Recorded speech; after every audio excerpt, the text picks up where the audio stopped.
This is the first time we've interviewed somebody who's running to be the president of the United States of America. We need people who are willing to stand up and fight for our country, or we're going to lose it. Do you think America is racist? Well, let me say this, okay? You're not an anti-vaxxer or? Vaccines are like every other medicine. It's a corrupt industry. But they said that you're eating Lassie. Dog eater, racist, anti-Semitic. Project 2025, what do you think? I think that is a horror show. Do you believe Donald Trump is a racist? It was something that I owed President Trump an apology for. If the vice president called on you to run as her vice president, would you consider that? Vice president is the worst job in Washington. Wow. America is in the worst reality show it's ever been in. That's a good way to put it. Media covers your story will be built from the ground up. King, dominate. He's the one, the only, motherfucker Jason Lee.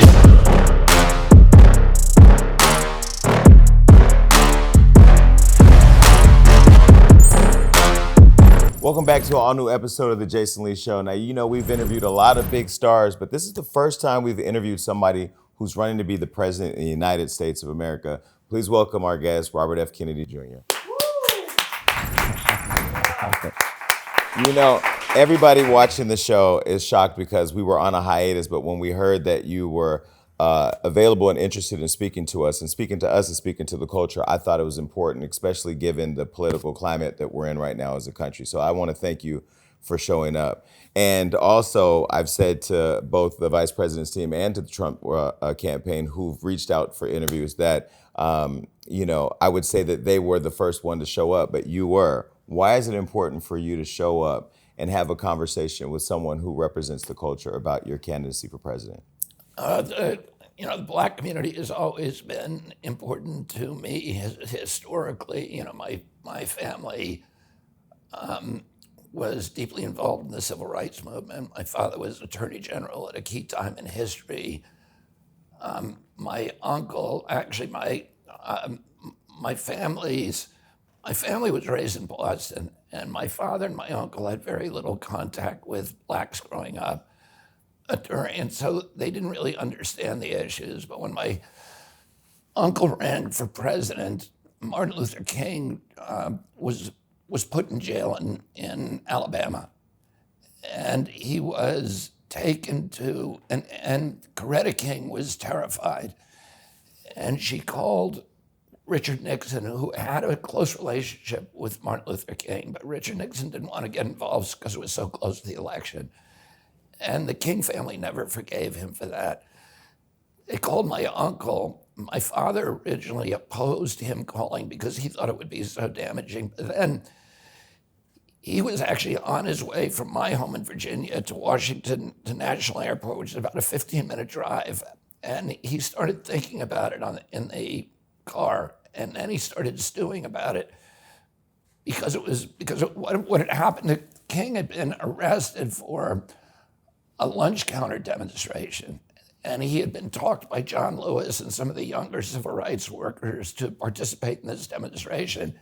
He didn't want to do it, but he had then been arrested. He was put in a local county jail. And he was, in the middle of the night, he was pulled out of his jail cell at 2:00 in the morning, and he was driven to what he called cracker country, way down in what they call the black belt of the state. And he thought that he was going to be murdered. It was a place where you could murder a black person and nobody would ask questions. And Coretta was terrified. She went, you know, she made these calls. My father originally opposed his brother getting involved.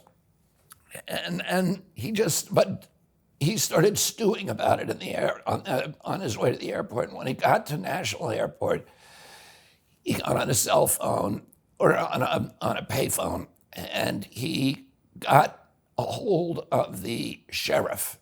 And he said to the sheriff, if anything happens to him, my brother is about to be president, and we will make your life miserable. And then he called the judge, and he talked to the judge. Meanwhile, my uncle called the governor, and the governor said, I can't do anything about it. And the governor had said, I'm going to give you the endorsement as long as you don't get involved with Martin Luther King. My uncle called him and said, Martin Luther King has been in jail. His family is worried about his safety. I need you to do something about it. And the governor said, I don't think there's anything I can do. And my uncle said to him, well, do what you can and then call me back and tell me what you did. And the next day, King was released. Martin Luther King never made an endorsement during that election, but the next Sunday, his father, Daddy King, changed his endorsement from Richard Nixon to my uncle at a church sermon where he was preaching. And the black vote put my uncle over the top during that election, which was the narrowest election in American history. And he won because of the black vote. And for that reason, but more importantly, because they began to understand the injustice of Jim Crow in the South. I was raised in a state in Virginia where it was illegal for a black man or to marry a white woman or vice versa. It was a jail sentence, and every aspect of life was governed by considerations of race. And I remember we had a black handyman who worked for me for my family when I was a kid, and I used to go hunting with him. I loved hunting from when I was little, and he would take me hunting. We would drive all over Virginia, and when we stopped for lunch, I had to go in and buy the lunch at a diner and then come home and we would eat together in the car. I never understood till years later why we had to do that, but it was because blacks weren't allowed in the restaurants. He also brought me into town one day and he asked me to buy shoes for him because blacks weren't allowed in the shoe store. And so I saw that firsthand growing up. My father started seeing it, and by 1962, the second year of their administration, it became the most important issue to them, and they integrated the University of Mississippi. They integrated the University of Alabama. My father sent me a note saying, that day saying, today we sent 20,000 we federalized the National Guard in Alabama. We got 6 Negroes into the University of Alabama. I hope when you are going to college that these problems are passed. They made sure that King could do the Selma March. All of the major initiatives of the civil rights movement were partnered in the end by my father and my uncle, and then. So it was part of my growing up, and I knew all the leaders of the civil rights movement. They were in my home all the time. I saw firsthand, because my home was a summer White House and a satellite White House. I saw the decisions that were being made, and my father would come home every night from the Justice Department and tell us, what he had done. So we were deeply involved. And then my first case as an environmental lawyer was representing NAACP in a lawsuit against the town of Austin, New York, which is the oldest black community in the Hudson Valley. And they were putting a waste transfer facility in that community because it was the only black community, because they had no political power. And I learned during that lawsuit that this was a characteristic, that environmental justice issues were real. 4 out of every 5 toxic waste dumps in America is in a black neighborhood. The highest concentration of toxic waste dumps in America is the south side of Chicago. The largest toxic waste dump in America is Emile, Alabama, which is 85% black. Probably one of the biggest health crises at that time was 44% of black youth in our cities had lead poisoning that could cause, massive IQ, enough to cause massive IQ loss and other behavioral problems. And I spent 40 years litigating those issues. So this has always been a priority for me. I've also been involved in the biggest community development corporation in America, which is called Bedford-Stuyvesant Restoration. I was on the board for 35 years. That was a model for how do you bring capital, how do you bring equity into black communities and actually stimulate commerce, which is, one of I'd say the 2 or 3 biggest problems today for black Americans. So I have very, very strong support within the black community. And because of this, my history and my legacy. And so I go on every black podcast that I can. I want to talk to this community. I want to try to figure out how to solve problems. And that's what I'm going to do with my presidency. Yeah, I was telling you right before we started that I decided to run for Stockton City Council in the District 6, where it's predominantly people of color, warehousing put there, no environmental protections, lots of asthma, lots of issues, no economic investment back into the community. To hear you say it, and hopefully people watching that are probably having this self-realization that they live in a community that look like mine, that are having these similar issues, that it's a part of what I've called strategic oppression. Would you agree? Yeah, you know what's interesting, Jason, is that if I talked about how all these facilities are put in black communities, and it's not necessarily racial. It's that, people are saying, oh, let's screw the black people. It's not that in most cases. It's usually because they're trying to put them in the place where they're the fewest barriers. And if you put that in Beverly Hills, you're going to have people suing you, people calling the mayor's office, and, but if you put it in those communities of color, there's nobody there who can call the mayor's office.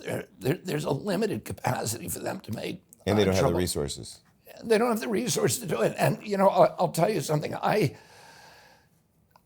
sued the city of New York for many years. I was suing over the water supply. New York has the best drinking water of any city in the world. Its water comes from 3 big reservoir systems, and the quality of New York, it's unfiltered water. It goes right from the reservoirs into your taps with no filtration. That's how pure it is. It accounts for the incomparable taste of New York City pizza and New York City bagels. It's used by tea companies to test their teas, and it's the finest tasting water. It's regarded as that. There's 3 systems. There's 2 big systems called the Catskill and Delaware system in the Catskill Mountains, and then there's one little system on the east bank of the Hudson, and that's called the Croton system. That system is very low quality water. There's 102 sewage treatment plants discharging into it. If you drink a cup of coffee from that water system, during dry years, about 2% of that coffee cup has been through a sewer plant, and the sewer plants are all broken. So I sued the city of New York to say, who's getting this water? Which communities are you sending this bad water to? And they said, it's national security. We can't tell you. This was long before 9/11, right? Yeah. This is like 2000 or like 1995. And so, but they finally gave me the distribution maps on the courthouse steps. And what it showed, the Croton water, which is the bad water, all of the distribution area, the people who were getting, the neighborhoods that were getting that water were colored dark. And it was Harlem, the Lower East Side, the South Bronx, Hell's Kitchen, it was all black neighborhoods. And I was looking at this map, and it was dark. All the upper Manhattan on the east side was all dark coming down from Harlem. And there was this little tiny, it looked like one home that was getting the good water that they must have put pipes in. And I got out the magnifying glass and looked at that home, and it was Gracie Mansion, which is the mayor's house. So the mayor was getting the good stuff, but all the people around him were getting the bad water. And this kind of wave of mass poisoning, of toxicity, impacts the black communities, because that's where the sewer plants are put. That's where the factories that have bad emissions, and those communities are literally getting poisoned by processed food. There's 1,000 ingredients in our food that are banned in Europe. And those are the ingredients, the processed food ingredients. Those are the companies that control the food stamp programs. So when people who need to eat from food stamps, 10% of the food they get is sugar drinks, which is poisoning them. And that's why you're seeing diabetes epidemics, you're seeing asthma epidemics in black youth, you're seeing obesity epidemics, and all of these other diseases that are, that are a function or the result of mass poisoning. And these communities are food deserts. They don't have Whole Foods there, right? You got to go. But that's my question. Is it strategic? Because I don't think it's strategic in the sense that I don't think anybody, I kind of believe that people are basically good, and I don't believe people are sitting around saying, let's screw the black neighborhoods. But why don't they put it in white neighborhoods then? Because the white neighborhoods have political power and they can make trouble for the mayor and they can sue and hold up the project. And they're pretty confident that if they put it in a black neighborhood, that nobody's going to sue them. They're not going to have the money for the lawsuit. They're not going to be able to, they don't have political protection, et cetera. I know that you worked for SEIU for a while. So I don't know if you've heard of a man named Dennis Rivera, but he was the head of SEIU. And he got me involved with one of these projects down in Puerto Rico on Vieques, where the U.S. Navy was bombing Vieques because it was the poorest people in the country and they had no congressmen.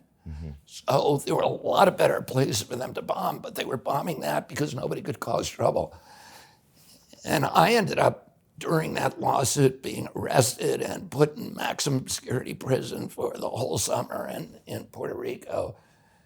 And Dennis Rivera, who was the head of SEIU, was my cellmate when I was in prison. So I always had a lot of support from SEIU. Let me tell you one thing I like about Mr. Kennedy. I love the fact that you didn't send a ton of notes of what we can't ask. Don't ask this, don't ask that, because right now everybody knows Jason Lee spills the tea. For me, tea is truth, trust, and transparency. And I just saw an interview you did with Major Garrett. Yeah. Major, you were doing a lot. I mean, you did a great job. You were thorough, but you took every single question on the chin and you answered every single question. And those were some hard questions. You can go check that interview out.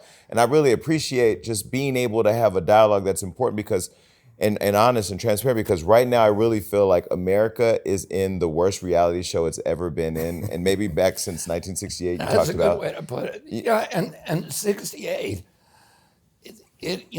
Mark Twain said history doesn't repeat itself, but it rhymes. Yeah. And what happened in 68 is so much a parallel of what's happening now. My father ran as a Democrat, or started out as a Democrat. He was running like I am against a president of his own party. He had everybody against him. He had the big city mayors. He had the labor unions, all the people who had been with him when he ran my uncle's campaign in 1960. My uncle was killed and assassinated in 63. My father then ran 5 years later. And but this time everybody was against him. The whole Democratic Party, all the big city newspapers, the New York Times, the Village Voice. And these were all the people that liked him before? All the people that liked him before, and all the people who had worked with him when he was, during the Kamala era, when my uncle was president, were now working for President Johnson. So they were against him.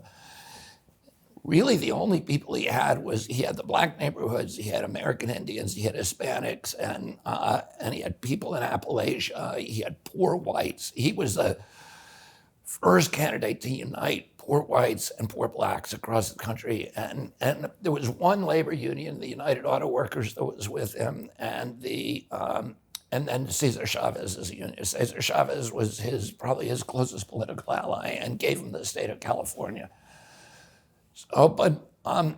So he was running a populist campaign.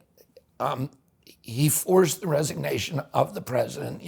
And the president resigned this time as well. There was a convention coming up in Chicago like this year. There was going to be riots at that convention, which it's likely that they're going to be this year. And then there was assassination, scare with Donald Trump. And the fact that he survived that is such a miracle.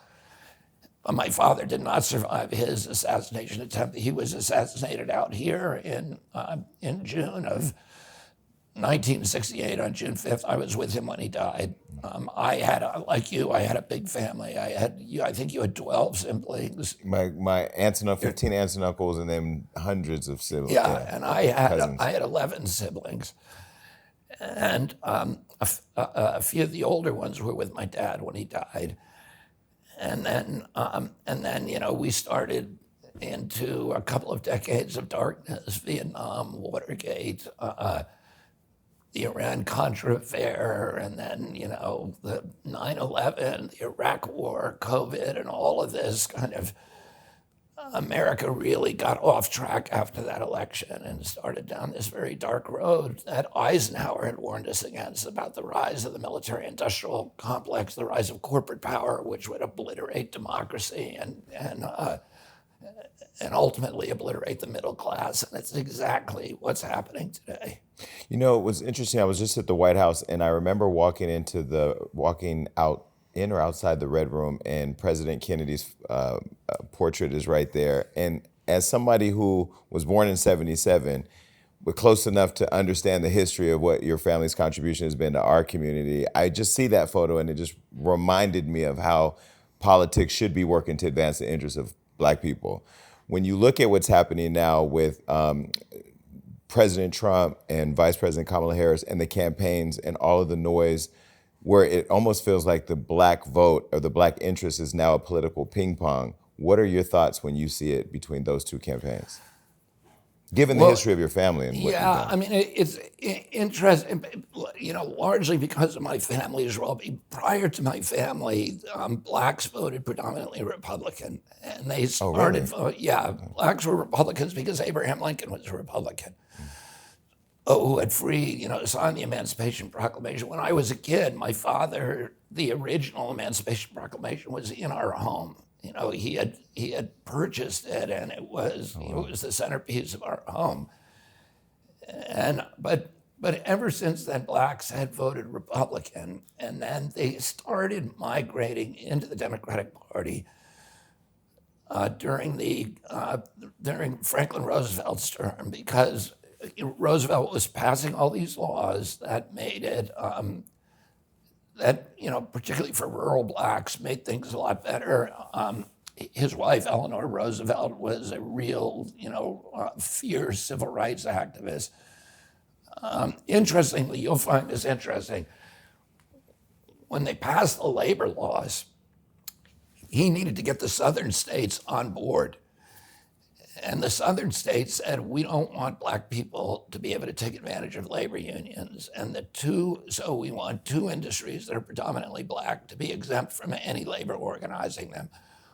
One was housekeepers, and the other was farm workers. And that's why today, housekeepers and farm workers can't take advantage of labor laws. So generally, FDR was very good on civil rights issues.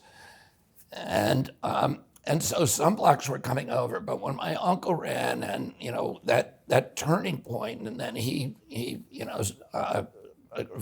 crafted the Voting Rights Act and the Civil Rights Act of 1964, and all of these other acts that finally made our country a true constitutional democracy for the first time in its history. And then the Black Americans came over to the Democratic Party, and they've been solid Democrat ever since. But the Democratic Party has taken, many Black Americans believe the Democratic Party has taken their vote for granted, particularly Black males, and that the Democratic Party has been involved in legislation that really has hurt Black people in this country, particularly in 1986 omnibus drug bill, which made crack cocaine, gave penalties for crack cocaine 100 times powder cocaine. And then the 1994 crime bill, which had the super predator provisions and mandatory sentencing, 3 strikes you're out.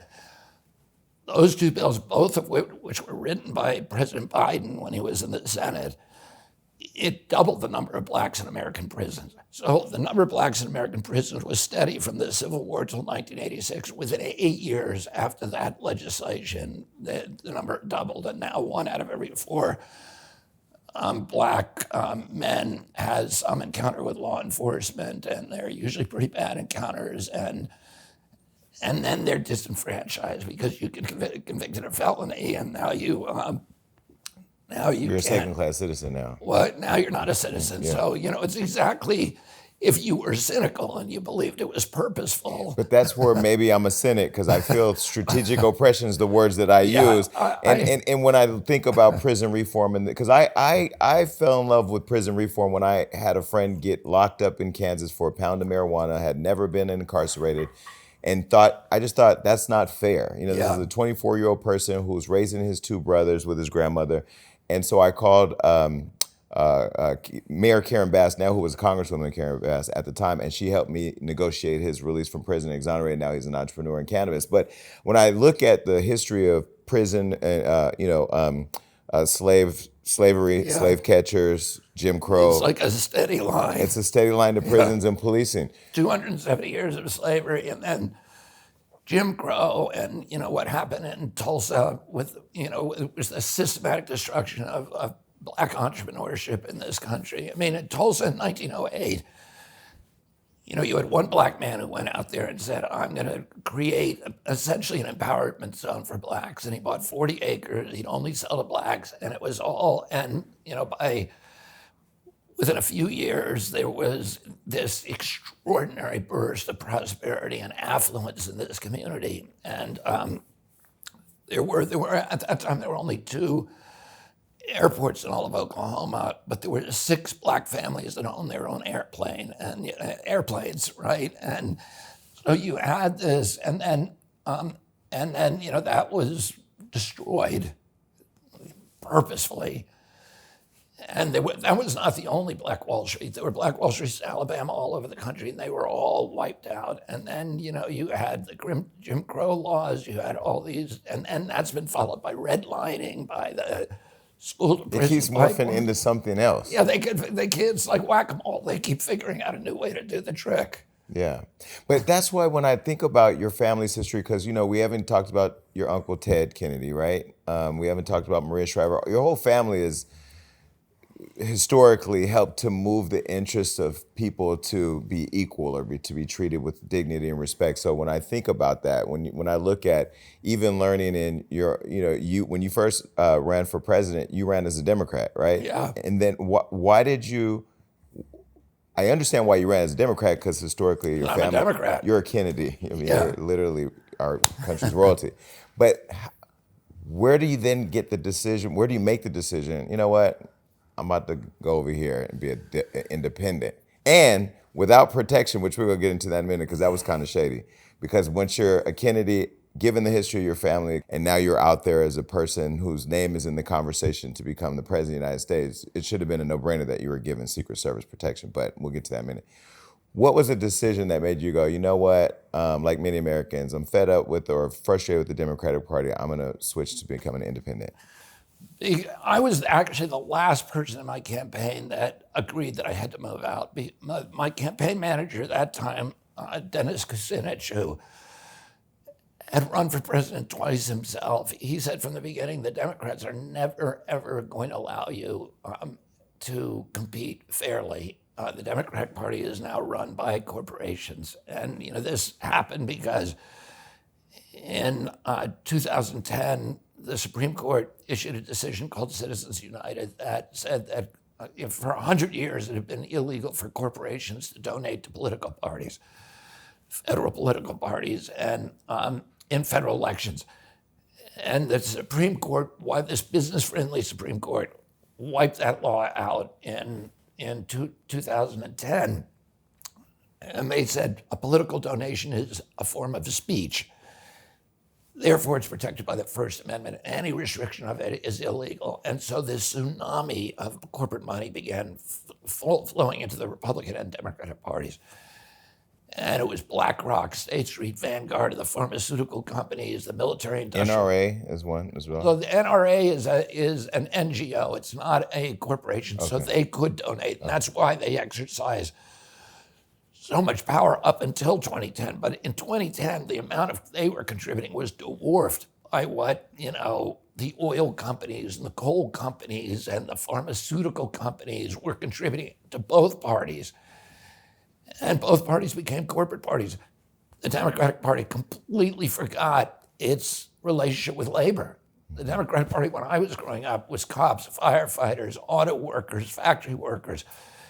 They completely sold them out with these trade bills, and the labor union movement has been crushed in it. They don't even stand up for Amazon driver, Amazon or Uber drivers. Democrats don't care about that stuff anymore. They used to be labor-oriented, right? And so a lot of the and they became completely corporate, and that's why they had to destroy Bernie Sanders. Bernie was beating Trump 54 to like, I think 40, 45 or 46. And in the same polls were showing Hillary losing to him, but the party wanted a corporate-friendly, military-friendly, candidate, and they'd rather lose the election than have somebody who could threaten the corporate profit-taking and the mercantile interests of these big companies. So for me, I was 10 times worse than Bernie Sanders. And everybody told me they're never going to let you do it, but I thought, how can they prevent me? And then I saw what they were doing. And for example, they made 60 different rule changes to make sure I could not win. The Democrats or the Republicans? The Democrats. Got it. I'll give you an example of one of them. I was in New Hampshire, and I was doing really well in New Hampshire. That's always been the first primary. And if I had won New Hampshire, it would have sent a huge signal. So they made a rule, the Democratic Party, that any candidate that steps foot into the state of New Hampshire, that all of their votes will go to President Biden. So that's how blatant it was. So I was not, even if I won the state of New Hampshire, I wouldn't have got one delegate. And then they shut down some entire primaries like Florida, and they just made it impossible they did 60 different rule changes that were all designed to keep me from, no matter how many votes I got, to keep me from winning the nomination. So at that point, I just said, okay, they've made it clear that they got their candidate. It's President Biden. They're not going to let him debate. They're not going to let him out of the basement. They're going to just ram him through. And if it's bad for them. The same reason it was bad for them to destroy Bernie. If they had made him debate earlier, a lot of his deficits would have become obvious to the American people. Other people would have gotten in the race. Gavin Newsom would have gotten in, Governor Whitmer, Kamala, all of these people. So you think they strategically let him come out later to be able to ensure that he was their nominee? I don't know why they let him come out, at that point, because that was an early debate. But normally, the president, when you're running a primary, everybody debates. There's debates in the primary, and then there's later debates in September in the general. And they would not let him debate. They wouldn't let him out. They were pretending that I didn't exist, and they were then passing all these rules that made it impossible for me to win. So I changed to independent. They tried to make that impossible. They passed all of these rules, making it so that I'd have to get 2 million signatures. And, in these very draconian Byzantine rules about how many counties you have to get them in, and every state is different. And then they sue me in every state. But, today we announced we're already on the ballot, or we've got enough signatures to be on the ballot in 42 states. We'll have the next 8 states within 2 weeks. And we'll be on the ballot in every state in Washington, D.C. But they tried to make it insurmountable. So I was looking at some research, and I didn't even know, even in the fundraising rules, that I know my limit as a city councilman is $5,500 is my max. Your max donation is what? $6,600. Which is only 1,100 more, or what? Yeah, 1,000 more than me. Yeah, 1,100 more than me. 1,100 Yeah, more. I can add them. But President Biden, President Trump, their parties wrote the rule. They can make $750,000 per individual. Per individual. So it's almost like the cards are stacked to keep a third party out of a two-party system. Yeah, absolutely. After Ross Perot ran and got on the ballot and threatened their hegemony over they went in and systematically passed all these rules just to make it completely impossible for an independent to run. It's a miracle that we've been able to make it. It's a testimony to, we have 100,000 volunteers, and we have an extraordinary staff, and we accomplished a logistical miracle to do this. But, that their whole purpose is to make sure I stay off. And then we were at a lot of other disadvantages. We had the fundraising disadvantage. We could only raise 1/10 the money that they can. We had to pay $15 million for ballot access. We have to pay another $6 million to defend their lawsuits against our ballot access, frivolous lawsuits. And then they wouldn't give me Secret Service protection, which costs me, it was costing me $1 million a month because I needed, I was getting attacked all the time. Were you getting death threats? Yeah, we got constant death. We sent them 68 pages. The Secret Service told the White House I was at an elevated risk. The White House made the decision, don't give him Secret Service protection. I was right down here in Los Angeles, about, 3 months ago. And I was giving a speech, a Hispanic rally. And it was an indoor rally, and a guy showed up, and he had a U.S. Marshal badge on. He had federal ID on his belt, and he was carrying a backpack, and he demanded to see me in my green room before I went on. One of my protectors, one of my, the Gavin DeBecker people that I hired to protect me, looked at his U.S. Marshal badge and saw that it was a little too shiny. So they kind of drilled down on him and started questioning. They found on him 2 shoulder holsters with loaded magazines. He had in his backpack a dozen other magazines filled with bullets, and he had 2 other pistols. He had knives. He had a laser-sighted pistol, stuff that you don't bring to a job interview. And before leaving his home, he had made a TikTok video, the only video he ever made on TikTok. That was basically his suicide mission video. He was saying, if I don't come back from this mission, here's what you do. I'm about to go on a death-defying mission. So it had all of the indicia of a serious attempt to do something bad. And that was one. My house was broken into 3 times. Wait, so when you reported that and you sent over all this documentation, do you get Secret Service then? No, and the LAPD released the guy the next day. Wow. So he's still out there. And then I had 3 break-ins at my house. One of the break-ins, a guy made it to the 2nd floor. My family was home. And then the police, LAPD, picked him up. 2 hours later, released him, and he came right back to my house and broke in again. So, I'm not worried about my own safety, but I'm worried about my family, and I'm worried about bystanders, because when my father was shot, 6 people also took bullets that night, including one of my father's closest friend, Paul Schrade, who was one of the heads of the United Auto Workers. He took a bullet in the head. And he survived miraculously. He died 2 years ago, and I had a very strong friendship with him. When my uncle was shot, Governor Conley was also shot. When Reagan was shot, Jim Brady and other people were shot. Almost every assassination attempt at a public leader has ended up in bystanders being injured. So I worried about that, and I particularly worry about my family. And but the White House I was the first political presidential candidate in history. When they shot my father, he had won the California primary that night, and he was on his way to the White House, and when he got shot at that time, presidential candidates were not entitled to the Secret Service protection until after the convention, until they were the nominees. But Congress immediately changed the law. They gave everybody Secret Service protection. George Wallace, Gene McCarthy, Hubert Humphrey, all immediately got it.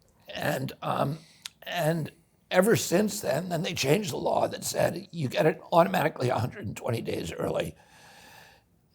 But that if you reach a polling threshold, but the president can give it to people even earlier than that. And there's over 35 candidates who've gotten it early, including my uncle Teddy. When he ran, he got it 540 days early. Mm-hmm. Jimmy Carter, who hated him, gave him Secret Service protection because it was the right thing to do, particularly for my family, because, But you're friends with Biden for 40 years of friendship. Yeah. It wasn't worth you getting Secret Service after somebody broke in your house twice in a day? I mean... Yeah, that made me think President Biden's not making these calls, somebody else is making them, because I just, the guy that I knew for 40 years seemed to me to be a decent man who would, do the gracious thing. And it made me think that, there were people around him who were technocrats, who were bureaucrats, who had no accountability and who were making these decisions. But I don't know. I don't speculate about what's happening, but I started thinking that at that time. So when you have lived through two assassination experiences that involved your family, and then seen President Trump go through what he went through where they tried to assassinate him,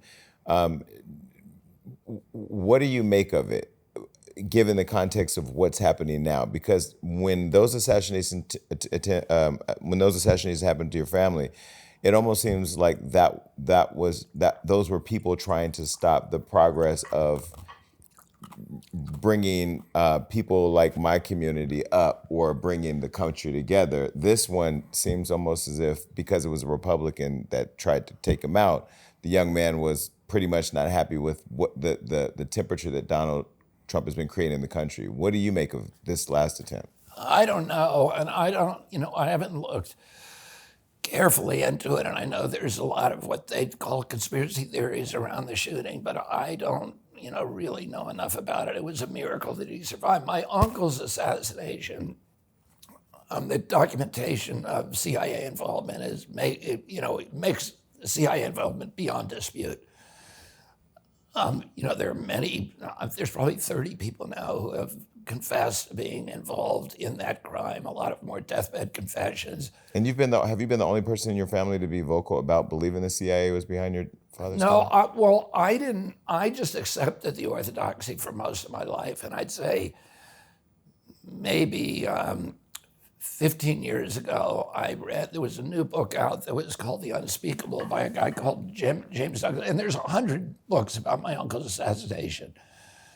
And a lot of them, most of them are filled with really good information. Some of them, not so much. But this book distilled all of the million pages of materials and the confessions, et cetera, and the evidence that had been released since 1964, since the Warren Commission report in 1964. And for people who don't know it, after my uncle was killed, President Johnson appointed a commission to pin his death on Lee Harvey Oswald. Lee Harvey Oswald, we now know, was a CIA asset. He was recruited by the CIA, I think in 1958, and he was at that time a Marine radar pilot at the Atasui Air Force Base in Japan. And then he did a fake defection to the Soviet Union, and then after that defection, he was brought to Dallas. And but there's so much. But the Warren Commission report didn't know that. The Warren Commission didn't know that Lee Harvey Oswald worked for the CIA. And the head of the Warren Commission was the CIA director, former director Alan Dulles, who my uncle had fired. Mm-hmm. So why would you put that guy? The CIA was a suspect. Why would you put him as head of it? He clearly inculcated himself into that position.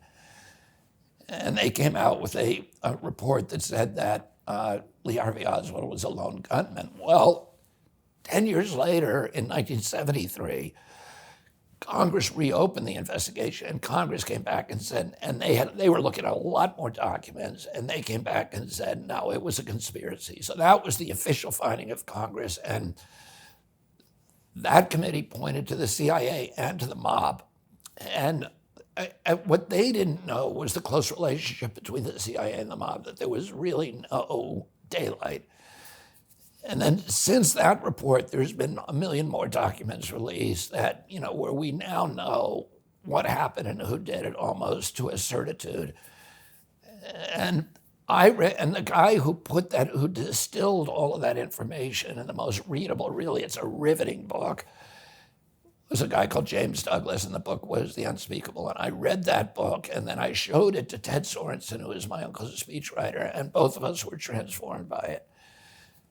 And then I started, doing more research, talking to people who were involved. I went to talk to one of the people who had met with Lee Harvey Oswald, who was another CIA assassin, a Cuban from Miami, and I did a lot of firsthand research, but I always thought my father's murder was by Sirhan. And Sirhan confessed to the murder. There was 77 eyewitnesses, and it never occurred to me that that may not have been, that anybody else was involved. And Paul Schrade, the person who was shot that night with my father, basically forced me to come to his house in Pasadena and look at the autopsy reports about my father. And after I read those autopsy reports, it became clear that the shots that killed my father did not come from Sirhan's gun. Sirhan fired, and I've been to meet with Sirhan and again. You've talked to him? Yeah, I talked to him, and I spent a couple of hours with him in prison, and then, for what though? Because I've lost a brother to somebody who murdered him. I don't know that I would have the strength or courage, or not even courage. I don't even know if I'd be able to contain myself. What was the intention? Did you need closure? Did you want? No, I just wanted justice. My father was the head chief law enforcement official in the country, and he was, a very, very strong advocate for prison reform. And, here was a guy who's been in jail for almost 60 years, and he's 77 years old. And he's a little tiny kind of, harmless guy, and then I realized that he had not, although he had fired a gun at my father, his bullets had not killed my father. So I'll just tell you this briefly. This is what the autopsy report shows. Sirhan was waiting for my father at a steam table in the kitchen. My father was not supposed to go through the kitchen, but he was led through the kitchen and led directly into that ambush. Sirhan fired 2 shots at him. The first of those shots hit Paul Schrade in the head, who was standing beside my father. The second shot missed my father and went and hit a door jamb behind my father, and it was later removed by the LAPD. Then Sirhan was grabbed by 6 people, including Rayford Johnson, who was one of my father's best friends. He was the 1960 decathlon champion at the Olympic, and he was godfather to my brother. He grabbed him. Rosie Greer, who was part of the fearsome foursome, the Oakland Raiders, and he had been a bodyguard for my father, but one of his best friends. And then 4 other guys, and they grabbed Sirhan and they pinned him on the back of the steam table. They took his gun and pointed it away from my father in the opposite direction. And I've talked to Rayford Johnson about this, and he said, because Rayford Johnson's a huge man, he's like 6'4", solid muscle, even into his 70s. And Sirhan is this little tiny guy, and Rayford said, I tried to get the gun away from him, but he had like superhuman strength, and he fired the gun 4 more times, and he emptied, or 6 more times, and he emptied the magazine. Well, all of those bullets hit people. So we know what happened to every single bullet. And Sirhan was always 5 or 6 feet in front of my father. My father never turned his back on him. The bullets that killed my father were 4 bullets, and they were all fired from behind. The autopsy report said they were all contact shots. In other words, the barrel of the gun was touching his body when the trigger was pulled. So while everybody was looking at Sirhan firing these shots, the shots that killed my father were actually coming from behind. And the person who almost certainly fired those shots was a guy called Eugene Thanes Cesar, who was a security guard who had grabbed my father's elbow and led him into the kitchen, into the ambush. And he was holding my father by the elbow with his left hand, and while Sirhan was firing. And he had his gun drawn, which there were eyewitnesses and he never denied. He told the police, I drew my gun to fire at Sirhan, but nobody ever saw that. And my father, when he fell, must have known that he was being shot from behind, because the last thing he did is turn and he tore off Cesar's clip-on tie. So if you see the early pictures of my father, my mother took that away and put a rosary in his hand. But the earliest pictures of him lying on the ground, he's holding a clip-on tie, and there's pictures of Cesar with no clip-on tie. He was a security guard, and that was part of his uniform. He had gotten that job 2 days before, and after it was known that my father was going to speak at the Ambassador Hotel, and he was working for a company called A Security Company, but his full-time job was at a top-secret classified job at the Lockheed defense plant. And before that, he had worked for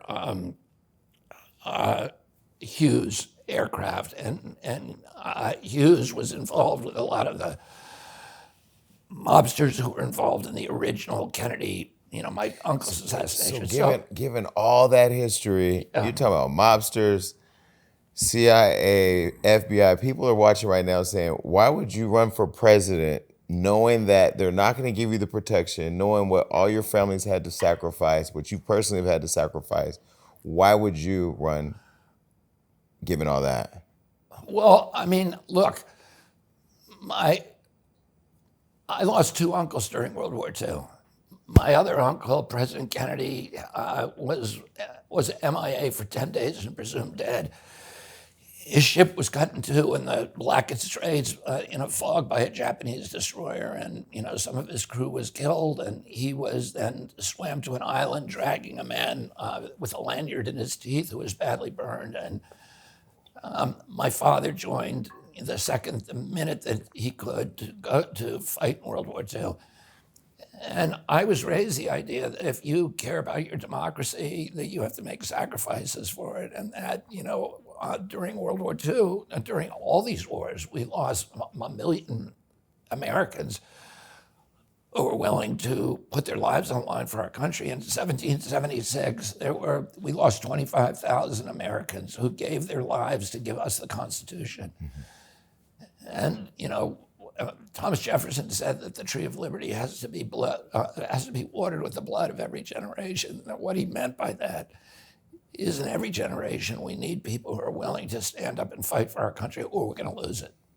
And so for me, the physical danger is not something I ever think about. It's not something I consider. I only think about, is this something that I should be doing? And if I should, then the rest I leave in God's hands. And I try to live my life that way, to make the effort to do keep doing the next right thing, and then the results belong to God. And that they're completely out of my control. But I'm supposed to wake up every morning and say, reporting for duty, sir.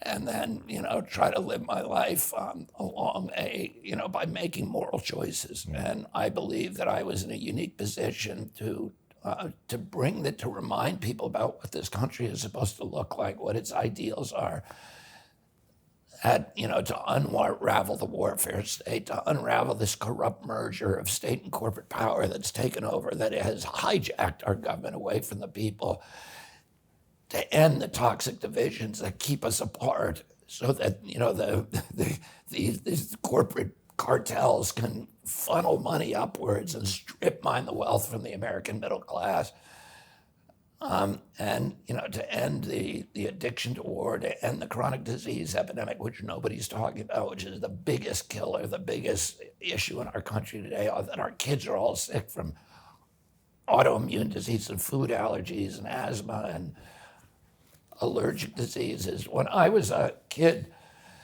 my uncle was president. 6% of Americans had chronic disease. Today, 60% do. And, the Black community is the sickest community in our country, and that and American Indians. And, nobody's asking the question about where did this diabetes epidemic come from? When I was a kid, the average pediatrician would see 1 case of diabetes in his lifetime over a 40 or 50-year career. Today, 1 out of every 3 kids who walks through his office door has diabetes, and nobody's saying, why is this happening? We have autism now that's gone in my generation. 1 in 10,000 people, 70-year-old men have autism, but in my kids' generation, it's 1 in every 34. Why is this happening? And you know what? Why are we the sickest people in the world? So that's why you founded the Children's Health Defense. Yeah. And then you've taken a lot of hits from your own family about your position on vaccines. But then I also saw in your interview that I was watching that you're not an anti-vaxxer, or was that a rumor created by? No, I'm not. I've never been anti-vax. I've said vaccines are like every other medicine. It's a corrupt industry, the pharmaceutical industry. Nobody argues with that. It's probably the most corrupt. Well, didn't we see the guy that raised the HIV medication that was like, it was like 80,000 a pill or something crazy, where like whatever that, I forgot his name. Anyway, yes. Who, Fauci or? No, not Fauci. There was a guy who had created a HIV or AIDS drug that had raked up the price so high that people. Oh yeah. Yeah. What's his name? Martin Shkreli. Yeah, I remember. Yeah. That's when I think more of That the. was AZT. Okay. But I remember that's when I think we started becoming aware of how big pharma is a. And it was killing people. Yeah. You know, most of the people who died from AIDS in the early part were actually being killed by AZT. And you know, and everybody knows it's corrupt. You know, the 4 companies that make all of our vaccines, over the past 2 decades, they've paid $79 billion in criminal penalties for their other products. Mm-hmm.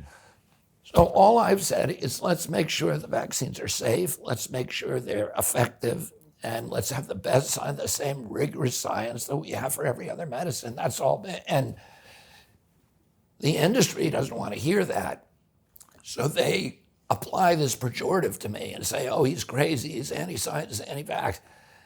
I mean, my whole life is about science. I've brought over 500 lawsuits. I've sued the biggest companies and won in the country, including Monsanto, a $12 billion settlement. And, you know, my whole life is about reading science, deconstructing it, cross-examining scientists on the stand. And if I was, you know, distorting science, I wouldn't be winning these cases. Mm-hmm. So that's not what I do. I'm very careful about my science, and I don't overstate it. And, you know, but the industry wants to label me as anti-vax or anti-science or, you know, all the other things. They call me a dog eater, racist, anti-Semitic, all of the other stuff is to shut me up. Not gonna lie, I thought the dog eater label was, it wasn't funny because I do love dogs. I have 2 dogs, but yeah, I mean, they just threw the dog eater thing in there. Is it just to try to ruin your image as much as they can so people will stop listening to you? Try to make you look like a crazy person. Yeah. By the way, I didn't know you go to Korea to go kayaking. No, I go to Patagonia. I never been. I just thought I need to take vacations for random things. Like I'm going to go to Indonesia to go kayaking. No, I've never been to Korea, but I used to go every year to Patagonia and Chile to run a whitewater river down there, to kayak, a big whitewater river down there. So, and that's where I was eating the goats, and you know, it's a traditional thing, and lambs. But they said that you were eating lassie. Stop lying on the man. Okay, so no, but when your family had talked about your what they call conspiracy theories, was it you're relating the vaccine business or the vaccinations to Nazi war crimes? What was that connection? I never said that. So that was another thing. That was another lie that they told about me. What I said was that, look, it's been the ambition of every totalitarian regime in history to control every aspect of human behavior, our communications, our reading list, our interactions with each other, our purchases. If they could, and our belief systems, if they could, they would do that. And I said, now we're faced with these new technologies like facial recognition technologies that follow you throughout the city. You're carrying a GPS on your cell phone, and the government can monitor that, right? We've got Siri and Alexis in our home who are listening to every conversation you have. Mm-hmm. And, you know, they seem very friendly, but they're not really working for you. They're working for Bill Gates and the government and the mattress companies that they're, you know, you say to your wife, the mattress hurts, and then you get 5 mattress ads in the morning. Everybody has experienced that in the room. Right. So that's not a conspiracy, right? Yeah. That's like true. And the government can use that same data, has access to it. The NSA, we know, Edward Snowden said, it has all of that data, and it can use that data to control human behavior. And they now have, we have these permits now for 415,000 low altitude satellites that are going to look at every square inch of the earth 24 hours a day. You can't hide anymore. So what I was saying, because of the emergence of this technology that is, surveillance and control technology, it's data harvesting, but it's also surveillance and control. We need to raise the barriers of our Bill of Rights. We need to strengthen them and fortify them and make sure every American kid knows you don't censor speech, you don't stop people from practicing their religion, you don't stop jury trials, all the things they did during COVID. They locked down the whole public with no scientific citation. They closed all the churches for a year. I never experienced anything like that in my life. No. And I was saying, they're laying a precedent here that they can now do again and again. And because they have all this surveillance technology, we need to be strengthening our Bill of Rights, not weakening it. That's what I was saying. And then the mainstream media said, oh, he compared the COVID, protocols to the Nazis. I never did that. Mm-hmm. They also said that I had said that the COVID virus was designed by Ashkenazi Jews to make everybody else sick, which of course I never said anything like that. I can go into what I was talking about there, but I was citing in a private conversation, a scientific study that NIH had done that said certain races are more vulnerable and certain races are less vulnerable to COVID, to the COVID, the ACE2 receptor, which is the receptor in your lung, docks with this docking site, which is called the furin cleave site on a coronavirus. And that some of those some ACE2 receptors are perfectly suited, that docking site. Some are not well suited. And the ones that are not well suited are people from Finland are the least well suited. Mm-hmm. Ashkenazi Jews, the second.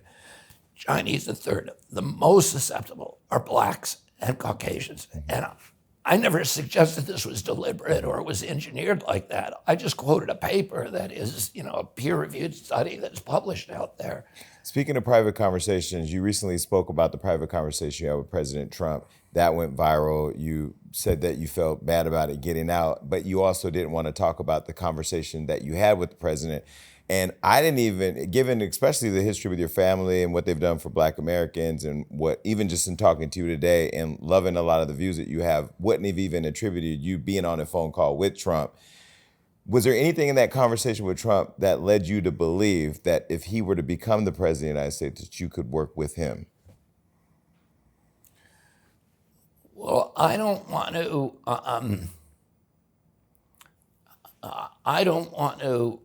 it was a private conversation. So I don't want to characterize the conversation. But what I will, because I feel like that would be a violation of trust, and I already, the release of that video was, to me, it was something that I owed President Trump an apology for, because that should never happen. And it wasn't my choice, but it was my responsibility. And so I took responsibility, and I apologized to him publicly and privately. Mm-hmm. I don't want to talk about the details of those conversations, but I will say this.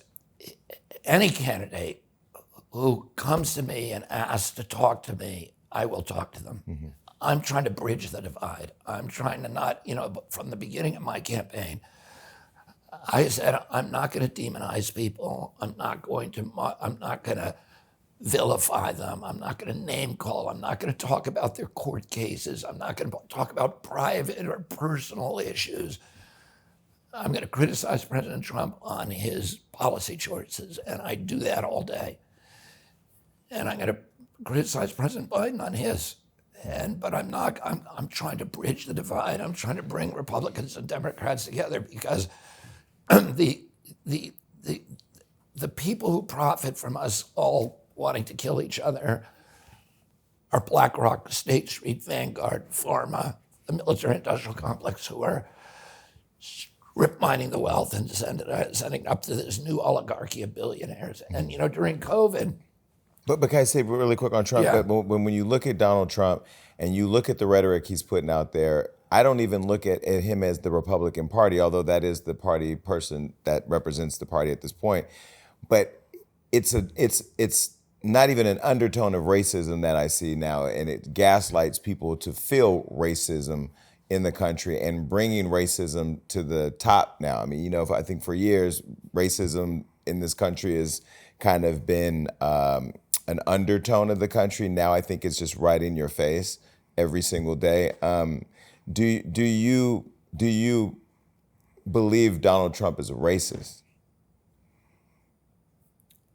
I wouldn't characterize him as a racist, but that is a very loaded term, and it means, and it has an entire spectrum of different meanings. So, I wouldn't say that just because I don't name call, and that's really, it's about one of the worst things that you can say about somebody, and so I'm trying to bridge the divide and trying to find things that, that the values that we share in common, rather than focus on these issues that are tearing us apart. But I think both the Democrat and Republican Party have contributed to the polarization between the races and to just general polarization.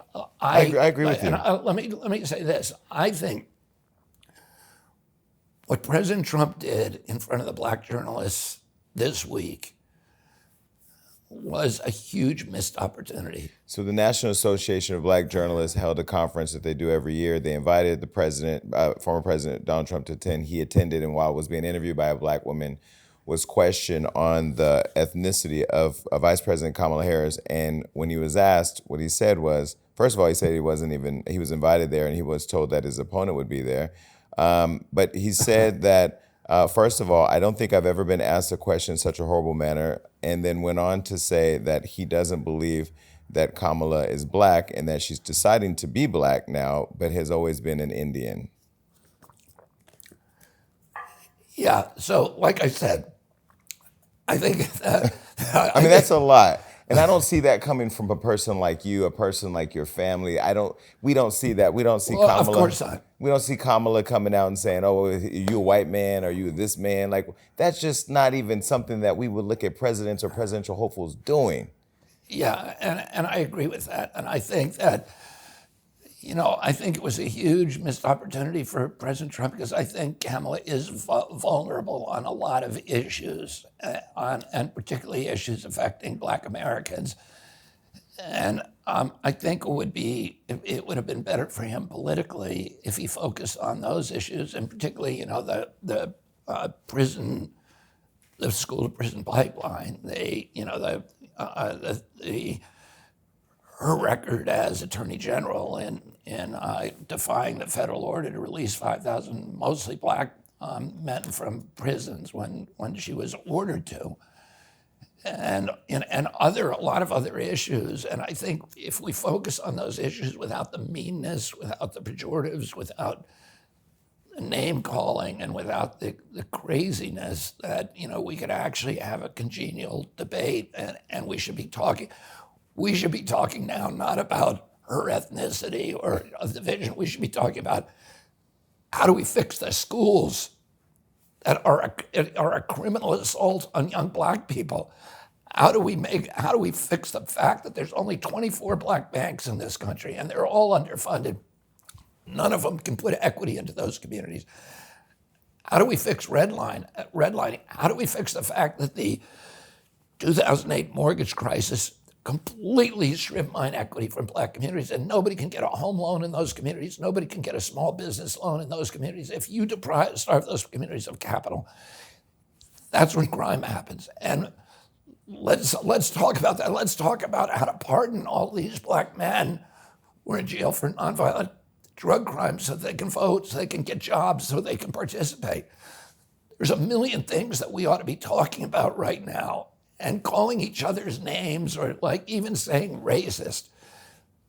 let's talk about the solutions and what everybody is offering to do with those solutions. And to me, it's sad because I think it amplifies the division among Americans, which I'm trying to end that amplification. And But isn't it similar, though, to when Donald Trump asked whether or not Obama was American? I mean, like, at some point, Black Americans, me being biracial, my mother being Italian and Greek, my father being Black, we in our own community have to have dialogue over, you ain't Black enough, you're too Black, this is dark skin, light skin. So it's also dog whistling for divisionist behavior between people of color to get us debating whether or not she's Black enough. I mean, it's almost like, as I'm sitting here talking to you, hearing a campaign debate between you and her would be great because it'd be on policy issues, things to bring us together, bring things to move us forward. Now it's like we're watching a debate in the ecosystem of mainstream media of democracy or die. That's how hard it feels to us. And I don't know what to call it. Maybe if it's racism, not racism, but it just doesn't seem right, especially with kids watching, people trying to understand how democracy works, not knowing the rich legacy that you do with your family and the experience in America. But I don't see it building a bridge. I see it making people even more anxious and angry. And how does that help America get to the center, which is what you're trying to do? It does the opposite of help people. It just contributes to this polarization that is more toxic than at any time since the American Civil War. And it's not only that issue. President Trump, I don't think he can end the polarization in this country because I think he feeds on it, and he's the beneficiary of it. And I also don't think the Democrats can, because I think they are doing it from the other end of the spectrum. But that, everybody, we need to start coming together and having congenial, respectful debates with each other over issues, rather than saying that guy's going to end the republic and that woman's going to end the republic and that, and... Or we need to elevate the independent party so that way there'd be three options. There you go. Because Charlemagne... That is the best solution, Jason, and I agree 100%. Because Charlemagne and I know I've seen you on the Breakfast Club. Charlemagne's a good friend of mine. I told him that you were coming today. We all...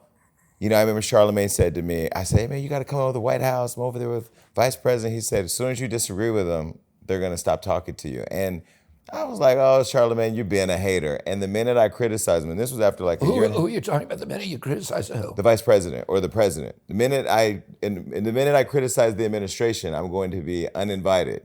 Because I was getting invited to everything, and I said I'm not a person that wants to be invited to the cookout. I want to be invited to the table to have a seat to help, right? And the minute I criticized the administration, it was like everything Charlemagne said was going to happen. I still get invited here and there, but the relationship started to change. Whereas I see criticism and dialogue over how we become better is a good thing. Yeah, I couldn't be more agree with you. And if it's respectful criticism and it's over issues, that's what you're supposed to do in a democracy. Right. That's the entire, and particularly, you're the modern iteration of the fourth estate, of the press. You're supposed to maintain a fierce skepticism toward political authority. You're supposed to ask questions. You're supposed to advocate for the weakest, most vulnerable constituents. That's exactly what you do. That's your function. To be punished for it is not.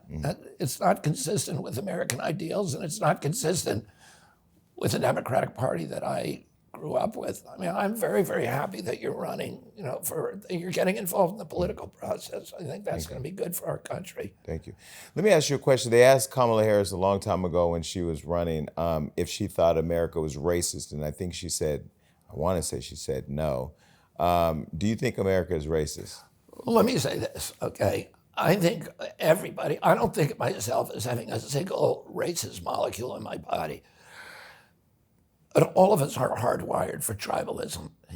We have 20,000 generations that we spent on the African savannah in little tribal groups fighting for survival against, competitive groups who were a little different than us. And we're hardwired to look for those differences and to look for the sameness within the one group and to forgive all sins from the one group, hold everybody accountable who's outside of us of the other. So I think, and let me tell you what I think the better question is, okay? Because I grew up at a time when, I would identify somebody. The first question, my wife always criticizes me for this. Somebody tells me their name and I say, is that Italian? Is that German? Is that Polish? Because then in my mind, it helps me understand something about that person. And Cheryl's always telling me, don't ask that question. It's too nosy. And I'm like, I want to understand, this person. I'm not holding it against them. It helps me, understand. It's a consciousness of ethnicities, and I grew up in that milieu where it wasn't bad to identify somebody as Italian or whatever. But here's the thing: when my uncle ran for president, he was the first Irish Catholic president. It was the time when there was tremendous bigotry against Catholics. And people were saying an Irish Catholic should never be president of the United States because they're going to bring the Pope to the White House and, they're going to try to impose their religion on all of us. And there was a terror about it. There was a resurgence of the Ku Klux Klan while he was running. People were burning crosses and all of this kind of stuff. And I got called names when I was a kid. I got called Mackerel Snatcher and Mick and all of these, anti-Catholic names. It never bothered me.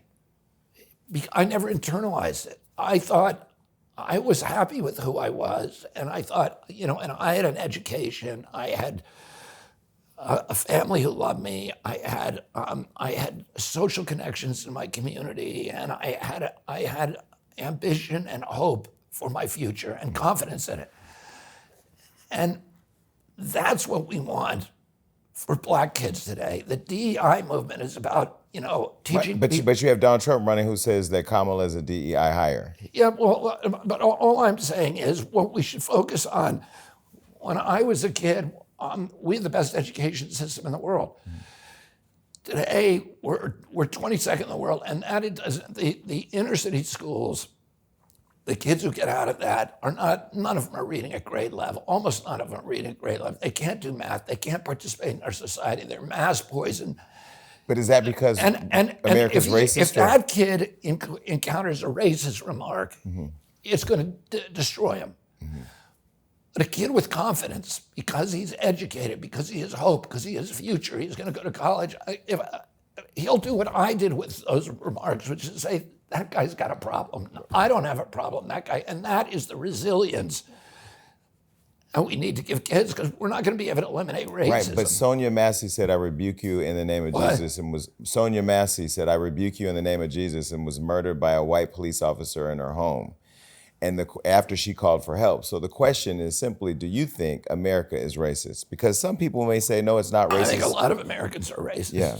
And I think there's racial bigotry entrenched in certain institutions in our country. I think, for example, the USDA has a very extremely parts of the USDA that are supposed to help Black farmers have a tradition of that is you can't explain in any other way except for overt racism. There are many police departments in our country that have that issue, and we need to change the way that I think the police departments are structured in order to disincentivize and to get rid of those elements. And I have ways. I have policies to do that. I think racism. Of course, there's many racists in this country. There's many institutions that are corrupted by racism, where it is a cultural. But it's a different question. Is America racist? That's a loaded question that I couldn't answer because that implies that every black person, white person, Catholic priest, rabbi, et cetera, is racist. Well, I mean, America, the country, how it's wired, how it's, I mean, DEI even being a thing where we have to have diversity, equity, and inclusion as a conversation. The fact that we can have somebody running for a whole party that is saying that the vice president, who happens to be an African-American woman, is a DEI hire. The fact that we can watch a body cam of a white police officer many times over tell a black person they're going to shoot them in the face or kill them and then kill them, and somebody still not say, hey, and I do feel it's your family that stood up in many times, the legacy has been there to stand up for a country that has been racist and has been unfair to people of color. So I just wondered what you thought.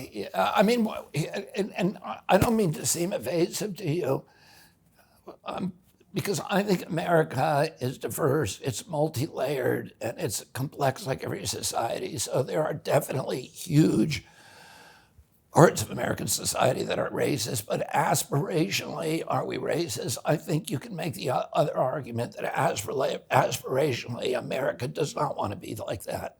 And,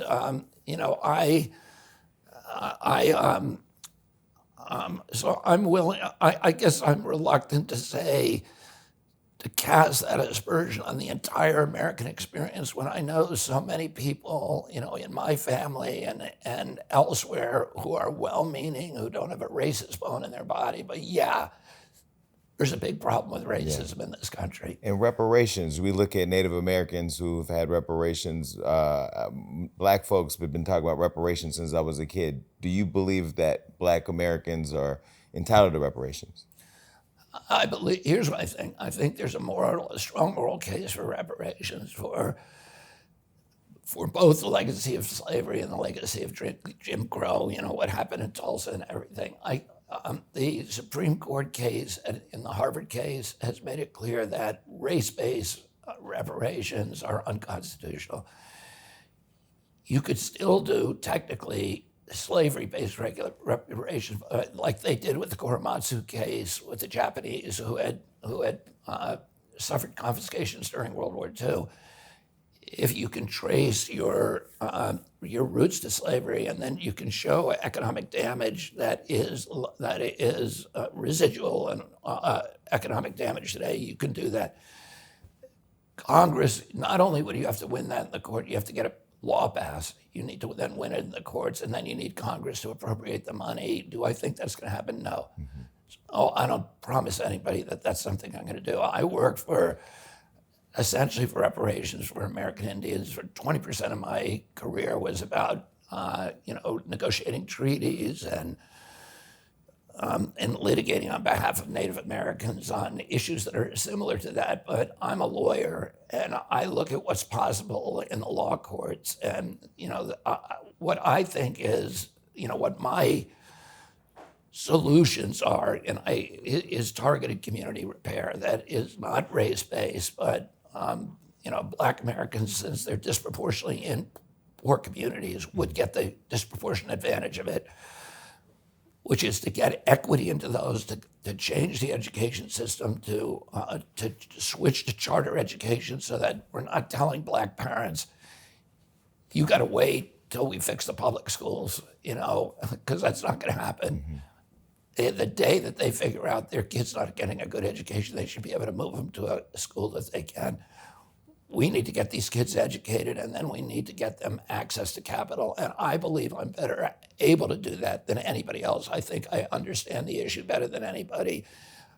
I have a track record of doing that for 30 years at Bedford-Stuyvesant, and I am constitutionally and morally committed to it, as part of the legacy of my family and my own legacy.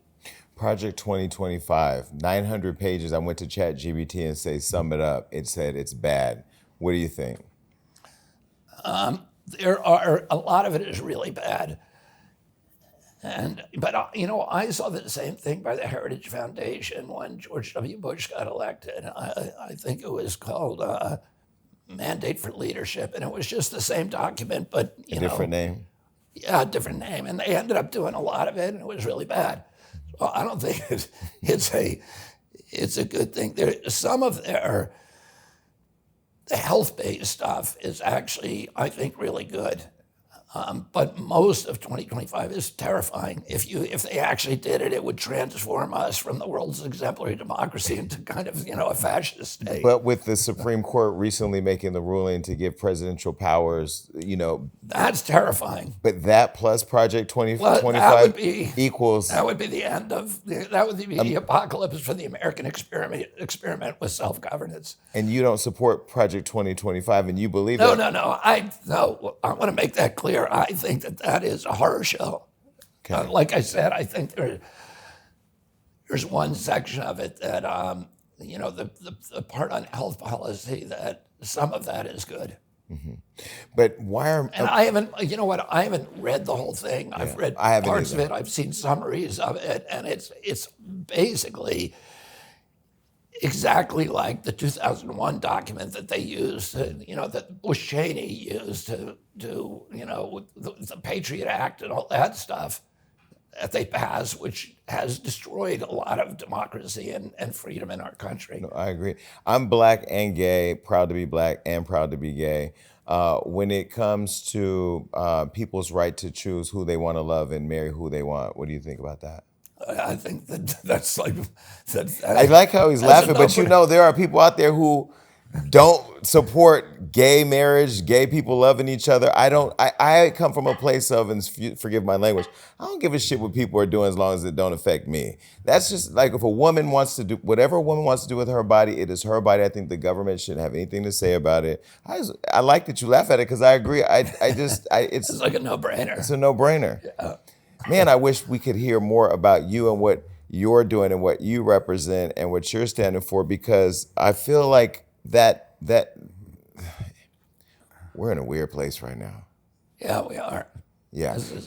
It's a weird, it's this weird inflection moment in history, and it's so volatile and so dynamic, and there's parts of it that are terrifying. So I know when you did your last interview, you said that the vice president hasn't contacted you. Have you talked to her yet? No. Okay, I don't understand why. Well, let me ask you, do you understand? Do you think you know why she hasn't reached out yet, given there could be an opportunity to sit down with you and have a same private conversation that won't get out to the internet by Bobby, I think it was your son, the third. Why do you think she hasn't reached out yet? Well, I try never to speculate about why people do what they do. What I can tell you is that we've reached out, for the last 18 months to the Democratic Party, and that the resistance to even talking to me, in fact, old friends in the Democratic Party here in this town, people, influential people in Hollywood who I've been friends with for years, who won't take my phone call, and people within the the party structure that I've known all my life, that the reaction that when I reach out to them is a kind of almost dread reaction, and so I don't know why that is, but it is a phenomenon that I've observed, and I don't know what they're going to do. Do they believe your candidacy is a way of helping Trump win by taking votes from them? Well, I don't, I think they want to keep me in the race because I take more votes away from Trump than from Biden, but they want to dampen my support, the support from Democrats that I do get. They want to erode that, but I think it's better. All of our polling and almost all the public polling shows that I take many, many more votes away from President Trump, and yet the DNC is spending a lot more money and energy trying to destroy my campaign. I know that you recently were quoted as saying that you're going to stay in the race no matter what, all the way into the end. If the vice president called on you to run as her vice president, would you consider that? I would say as vice president, no. I would not be interested in that pose because vice president, unless you have a strong relationship with the president, is the worst job in Washington. It's literally a job that has no employees, it has no budget. The entire budget flows through the White House. The president, if they don't like what you're saying, can take away your staff. They can take away your jet, the US-2. They can essentially put you under house arrest. And so I probably, unless there was some, love fest that happened where I was told you're going to have this portfolio, et cetera, I wouldn't. It's something that I wouldn't consider. But I will listen respectfully to proposals from every side, and I'm not talking about them, and that's why I don't. Usually, I think transparency is the most important thing, so I answer any question honestly that I can. But I don't think it's good for me to disclose private conversations, and if the DNC had a private conversation with me, I would respect that and protect it. Yeah. One thing I respected about your transparency, my mother, she fell on hard times as a single mom. She got addicted to cocaine back in the 80s and then heroin. And her story, similar to yours, being open about drug use and your sobriety, did not come on the other side of her struggles, And in many ways, I've learned redemption and forgiveness as part of her journey because I didn't give it to her. I was very mean and. Did she get sober? She got sober, struggled with sobriety, relapsed, and then eventually passed away. But in hearing your honesty about it, which has been weaponized against you, I think the thing that's interesting is that the Democrats didn't get when President Biden's son when they talked about his drug use, had he embraced that as a moment of transparency and really owned it. A lot of Americans struggle with loved ones who've had addictions. I'm almost 1 year sober from drinking. And I think there's a lot of power in that testimony. So first, I thank you for being honest about it. But when you look at the system of politics weaponize your past against you in that way, do you think they're disconnected from Americans who are going through the same thing, or is it just another way of trying to ruin someone's image when they're in a contest? I mean, I think it's pretty clear that they want to damage me in any way that they can. I have virtually every friend that I've ever had has been contacted by DNC investigators looking for dirt on me. And, a guy called me this week or sent me a text, a guy that I met at a 12-step meeting 40 years ago. Wow, they found him? They found him. And, so and I had a wild life, okay? I was not planning to run for president. I said during my... You were being human. You had a human life, you mean? I had a human life, and I was not. I lived a reckless life, and I lived. I said during a couple days before I made my announcement, I said to Cheryl, I said I have so many skeletons in my closet that if they could vote, I could run for king of the world. I saw that.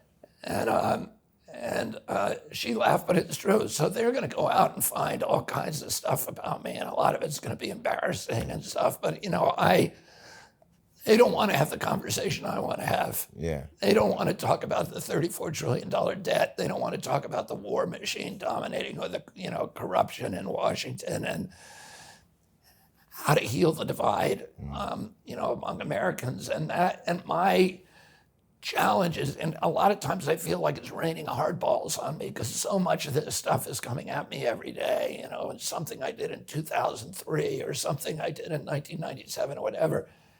And my challenge is to keep the subject on, policy and how we're going to rescue our country from this catastrophe where we're in, from, circling the train. We have so much potential as a country. We have the worst food and farming techniques in the world, but we have the best regenerative agriculture farmers ever in any place in the world. We have terrible war on small business, but we have the best business entrepreneurs in the world. We're the sickest country, but we have the best functional medicine and integrative medicine doctors in the world. So we have all this potential to recover from our decline, but neither of these parties are capable of doing it. Mm-hmm. If you vote for them, you're going to get for it. We already know what they're going to do because they've all already been president. Mm-hmm. we're going to get 4 years the same thing. And I don't think that America, I don't know, I feel like I love this country and I want it to live up to its ideals. And I think I know probably better than anybody how to make that happen. Well, listen, I just want to thank you for taking the time to come here with us, to answer every question, to not give us notes. Shout out to your team. He walked in with a black woman, by the way, too, who's helping, making sure that we're connecting the dots. And thank you for I not... got 2 people on my staff who are HBCU graduates, too. Well, and thank you for not hiring rappers to twerk for you or to do performative things, because that don't equate the black vote. That just gets black votes to look at some bullshit. We appreciate a conversation on policy, direction of where you want to see the world. I mean, people like me who are kind of in between that age of the people who are on TikToking their lives away, not paying attention to politics, and people who have fought to ensure the freedoms we have now. I am nervous for where we're going. And in another, 100 days or so, 100 and a couple of days, we'll see what the country decides. But I wish that more people could hear conversations like these that are important to them, because their kids are looking to them with trust and hope that they get it right. And I appreciate that. Jason, thanks so much for having me. This has been a really enjoyable conversation. You have really a unique style as an interviewer, and it's a real pleasure to talk to you. Thank you. Yeah, well, I'm running for office too. They did their opposition research on me. I'm so glad they don't have the budget that the people have on you, because I lived a life. I'm 70 years old, so I was doing it, and I had a wild and rambunctious youth, and it lasted until my mid-60s. So I'm like... But you come from such a legacy of, like, people nowadays, these younger folks, and no shade to none of y'all, they don't really do enough research of what, democracy and how fragile it is, and like how much sacrifice. I mean, your family's personal sacrifice, your personal sacrifice. I mean, you literally lost a father to being able to help move the country forward to a place where we could be entitled to these freedoms. And I just wish that people would just take a break from social media, or just take a break from everything for a minute and just research, listen. Don't be afraid to reach out and learn. And I remember back in the day, don't interview Trump, don't interview Kamala, don't interview. No, I want to interview everybody, because these are the conversations people need to have. I'm not going to be guilted into ignorance, because at the end of the day, I have a responsibility to my future, and my friends and family, to make the decision I feel is in the best interest of me and the country. So I appreciate it. Anytime you want to pull up, we're right here. Thank you, Jason. All right, give it up for Robert F. Kennedy Jr. Hey, thanks so much for watching The Jason Lee Show. To watch more episodes like that, click right here. And if you want to see more, subscribe below and click that notification bell.